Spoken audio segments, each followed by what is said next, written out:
मस्त कुरकुरीत चकल्या बनवायच्या आहेत. त्या पण साबुदाणा आणि आलूच्या फराळासाठी छान असतात. चला तर मग बघू कशा बनल्या या.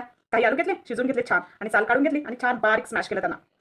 त्याच्यामध्ये जर गाठ राहिली तर ती गाठ साच्यामधून पडत नाही, म्हणून ते एकदम बारीक करावं लागतं. रात्री भिजत घातलेला होता ना साबुदाणा, तो पण छान भिजला. मग काय आलू घेतला आणि केलं त्याला पण मिक्स.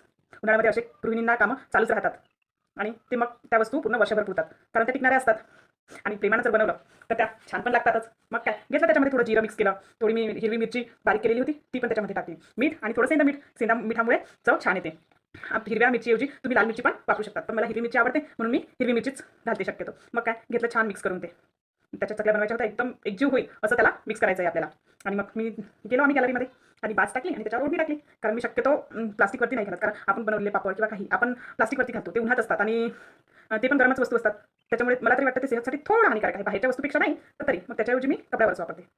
झाल्या मग चकल्या बनवणं सुरू आणि बोलता बोलता चकल्या पण बनवणं झाल्या. एका दिवशी ह्या चकल्या वाढत नाही, म्हणून याला 2-3 दिवस उन्हामध्ये वाळू घालायला लागते.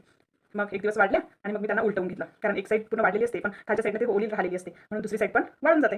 म्हणजे 1-2 दिवस छान अशा वाळू दिल्या आणि मग काय घेतलं तळायला. बघू म्हटलं कशा होतात.